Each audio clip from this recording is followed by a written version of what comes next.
আজি অসমৰ কাৰণে এটা বিশেষ দিন।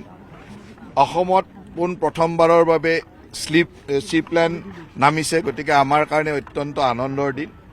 পৰীক্ষামূলকভাৱে আজি চি প্লেন আমি বৰঝাৰ বিমানবন্দৰৰ পৰা পাণ্ডুঘাটলৈকে চলাই আমি নামিছোঁ। মোৰ লগত আমাৰ মেয়ৰ, ডেপুটি মেয়ৰ সকলো আছে। আমি খুব সুন্দৰভাৱে লেণ্ডিং কৰিছোঁ আৰু এই চি প্লেনৰ সংযোজনে নিশ্চয়কৈ আমাক আৰু 6 মাহ এবছৰ হয়তো লাগিব অপাৰেশ্যনেল কৰালৈকে। গতিকে আমাৰ চেষ্টা থাকিব কিমান সোনকালে ইয়াক অপাৰেশ্যনেল পৰ্যায়লৈ আনিব পৰা যায়। আজি পৰীক্ষামূলকভাৱে নামিছে আৰু আপোনালোকে জানি আনন্দিত হ'ব, ভাৰতবৰ্ষত প্ৰথমবাৰৰ কাৰণে নদীত নামিছে। ইয়াৰ আগতে সাগৰত নামিছে বা অন্যান্য বেকৱাটাৰত নামিছে, এনেকুৱা কিছুমান চি প্লেন নামিছে, কিন্তু চি প্লেন প্ৰথমবাৰৰ কাৰণে নদীৰ পানীত নামিছে। গতিকে এইটো আমাৰ কাৰণে আনন্দৰ কথা আৰু এই পৰীক্ষামূলক যেতিয়া সফল হ'ল, মই ভাবোঁ যে অসমৰ যোগাযোগ ব্যৱস্থা আৰু পৰ্যটন ক্ষেত্ৰখনৰ এটা ডাঙৰ সংযোজন। আজি এই চি প্লেন যদি আমি ভৱিষ্যতলৈ কাজিৰঙা, উমৰাংচু, মাজুলী, ডিব্ৰুগড় ইত্যাদিলৈ চলাব পাৰোঁ, অসমৰ গোটেই যাতায়াত ব্যৱস্থাটো বা পৰ্যটন ক্ষেত্ৰখন বহুখিনি একেলগে আগবাঢ়ি যাব। সেইকাৰণে মই অত্যন্ত আনন্দ অনুভৱ কৰিছোঁ। আমাৰ ট্ৰান্সপৰ্ট ডিপাৰ্টমেণ্ট আৰু পৰ্যটন বিভাগ দুয়োটাকে ধন্যবাদ দিছোঁ যে খুব সুন্দৰভাৱে এই চি প্লেনৰ লেণ্ডিং কৰিলে আৰু ইয়াৰ লগত জড়িত সকলোকে মই ধন্যবাদ জ্ঞাপন কৰিছোঁ। নিশ্চয়কৈ জীৱনত প্ৰথমবাৰ চি প্লেনত উঠিছোঁ, সেইকাৰণে আনন্দ অনুভৱ কৰিছোঁ আৰু খুব সুন্দৰ। ইয়াত কোনো চিন্তা কৰিবলগীয়া নাই আৰু খুব সুন্দৰভাৱে আমি এয়াৰপৰ্টৰ পৰা আমাক 5-7 মিনিট লাগিছে মেক্সিমাম, গতিকে একেবাৰে কম সময়। আৰু তাৰ আগতে লেণ্ডিঙৰ আগত ব্ৰহ্মপুত্ৰৰ ওপৰত এপাক দুপাক ঘূৰাইছে, গতিকে চায়ো ভাল লাগিছে আৰু খুব সুন্দৰ এটা। আৰু ওপৰৰ পৰা যিটো ভিউ, এই ভিউটো সঁচাকৈ খুব মনোমোহা ভিউ। ইয়াততো বহুত বেছি খৰচী নহয়, কিন্তু আমাৰ কাৰণে বিশেষকৈ অসমৰ দৰে ৰাজ্য এখনৰ কাৰণে য'ত যথেষ্ট পৰিমাণে ৱাটাৰ বডি আছে আৰু প্ৰত্যেক টুৰিষ্ট ডেষ্টিনেশ্যনৰ ওচৰত খুব সুন্দৰ সুন্দৰ ৱাটাৰ বডি আছে, আৰু সেইকাৰণে মই ভাবোঁ যে অসমত চি প্লেনৰ ছাকচেছফুল হোৱাটো অসমৰ ভৱিষ্যতৰ পৰ্যটন উদ্যোগ আৰু অসমৰ যোগাযোগ ব্যৱস্থাৰ কাৰণে এটা অত্যন্ত নতুন সংযোজন আৰু অত্যন্ত সুদূৰ প্ৰসাৰী সংযোজন। এই চি প্লেন আহিলে যিকোনো ঠাইত আপোনাৰ নমাৰ সুবিধা থাকিব নিশ্চয়কৈ, কাৰণ ৱাটাৰ বডি থকা ঠাইত, যিকোনো জলাশয় থকা ঠাইত আমি নামিব পাৰিম। গতিকে আজি ইয়াৰ পৰা কাজিৰঙালৈকে গৈ কাজিৰঙাৰ ব্ৰহ্মপুত্ৰত নামি যিটো সৌন্দৰ্য দেখা যাব, বা ইয়াৰ পৰা মাজুলীলৈকে যোৱা, ইয়াৰ পৰা উমৰাংচুলৈকে যোৱা, কিছুমান এনেকুৱা ডেষ্টিনেশ্যন অসমত আছে যিবিলাকে এনেকুৱা ধৰণৰ জলাশয়ৰ পাৰতে আছে, আৰু জলাশয়ৰ জৰিয়তে যদি আমি যোগাযোগ কৰিব পাৰোঁ, কাৰণ ইয়াৰ পৰা কাজিৰঙালৈ হয়তো 15-20 মিনিটতে পাব, ইয়াৰ পৰা উমৰাংচু আধা ঘণ্টাৰ ভিতৰত পাব। গতিকে ইমান কম সময়ৰ যোগাযোগ আৰু ক'ব গ'লে অন্যান্য বাহনতকৈ খৰচো কমিব। গতিকে মই ভাবোঁ যে ইয়াৰ সংযোজনে অসমৰ পৰ্যটন ক্ষেত্ৰত এটা আমূল পৰিৱৰ্তন আনিব। আপুনি ইতিমধ্যে কাজিৰঙা, উমৰাংচুৰ কথা উল্লেখ কৰিছে, গতিকে এইসমূহ স্থানত পৰীক্ষণ চলোৱাৰ কিবা সম্ভৱ? এতিয়াতো আমি প্ৰথমবাৰৰ কাৰণে ইয়াত আজি পৰীক্ষামূলক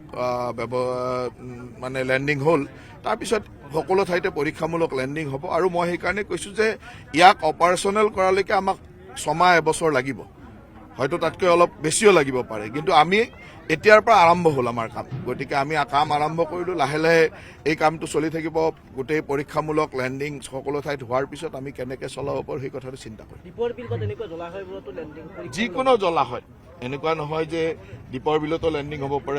আৰু মইতো ক'লো যে প্ৰথমবাৰৰ কাৰণে নদীৰ পানীত লেণ্ডিং হৈছে। ইয়াৰ আগতে নদীত ক'তো ৰিভাৰ ৱাটাৰত লেণ্ডিং হোৱা নাছিল, এইবাৰ প্ৰথমবাৰ ভাৰতবৰ্ষত ৰিভাৰ ৱাটাৰত লেণ্ডিং হৈছে। চাগে আৰু এটা ঐতিহাসিক যে প্ৰথমবাৰৰ বাবে নদীত এনেকৈ জল পৰিবহণ যিটো চি প্লেনটো ইয়াত লেণ্ডিং কৰিলে, ছাকচেছফুলি লেণ্ডিং কৰিলে, এইটো সৌভাগ্যৰ কথা। আৰু অসম গভৰ্ণমেণ্টে যোৱা দিনবিলাকত পৰ্যটনৰ উদ্যোগৰ কাৰণে যথেষ্টখিনি আগবঢ়াইছে, আৰু আমি পৰিবহণ বিভাগৰ ফালৰ পৰাও যৎপূৰ্ণ আছে চেষ্টা চলাইছোঁ। এই যোগাযোগৰ ক্ষেত্ৰত যিমানখিনি পাৰি, মানে আজিৰ কাৰণে এইটো এটা সুদূৰ প্ৰসাৰী এটা অন্যতম এটা সংযোজন হ'ল, আৰু আশা ৰাখিছোঁ অসমখন অকল ভাৰততে নহয় গোটেই আন্তঃৰাষ্ট্ৰীয় পৰ্যায়ত আজি চিপ্লেন লেণ্ডিঙে ইয়াত পৰ্যটনত এটা সংযোগ ঘটালে। পৰিবহণ ক্ষেত্ৰখনৰ বাবে কেনেধৰণৰ পৰিৱৰ্তন আনিব পাৰে বুলি ভাবে? নিশ্চয়কৈ আমি যিমান পাৰোঁ চেষ্টা চলাইছোঁ যে পাব্লিক ট্ৰেন্সপৰ্টেশ্যন যিটো ইয়াৰ লগত আৰু কেনেকৈ কানেক্টেড কৰিব পাৰি আৰু কি কৰিব পাৰি। আমাৰ ইতিমধ্যে আমাৰ মাননীয় মুখ্যমন্ত্ৰীয়ে বা আমাৰ যিবিলাক বিষয়া উচ্চ বিষয়াসকলকো নিৰ্দেশনা দিছে অসমত আৰু আমাৰ যিটো যোগাযোগ ব্যৱস্থাটো আৰু কেনেকৈ উন্নত কৰিব পাৰি। আৰু যি আপোনালোকে দেখিলে চিপ্লেন লেণ্ডিঙো এটা আমাৰ কাৰণে এটা ঐতিহাসিক পদক্ষেপ। এইখন চিপ্লেন আমাৰ এমফিবিয়াছ এয়াৰক্ৰাফ্ট মাটিটো লেণ্ড কৰিব পাৰে, পানীটো লেণ্ড কৰিব পাৰে। ইয়াতে 19 ছিট 19টা টোটেল পেছেঞ্জাৰ কেপাচিটি আছে।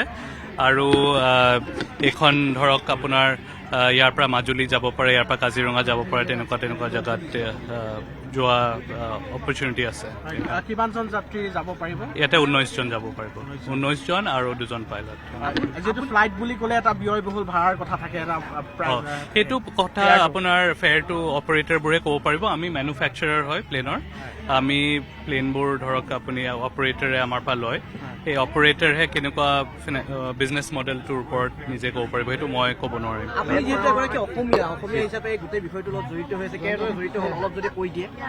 মই ইয়াৰ পৰা কেনাডাত লাষ্ট 12 বছৰে আছোঁ আৰু মই এৰোস্পেচ কোম্পানীতে কাম কৰিছিলোঁ। এইটো কোম্পানীত মই লাষ্ট 5 বছৰে কাম কৰি আছোঁ।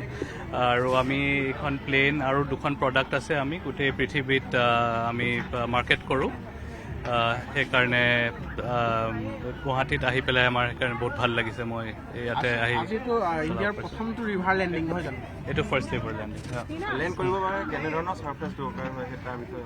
এইখন বহুত ভাৰ্চেটাইল এয়াৰক্ৰাফ্ট হয়। এইখন ইনে পানী আৰু লেণ্ডতো লেণ্ড কৰিব পাৰে। এইখনৰ এনেই লেণ্ড কৰিবলৈ এইখনত আপোনাৰ প্ৰিপেয়াৰ্ড ৰানৱে নালাগে, সেইকাৰণে ঘাঁহ বা হেৰিটো লেণ্ড কৰিব পাৰে, অলপ আনপ্ৰিপেয়াৰ্ড ৰানৱে ছাৰ্ফেচেছত। ইয়াতে স্কিজো লগাই ল'ব পাৰে এইখন প্লেনত, য'ত মানে বৰফত লেণ্ড কৰিব পাৰে।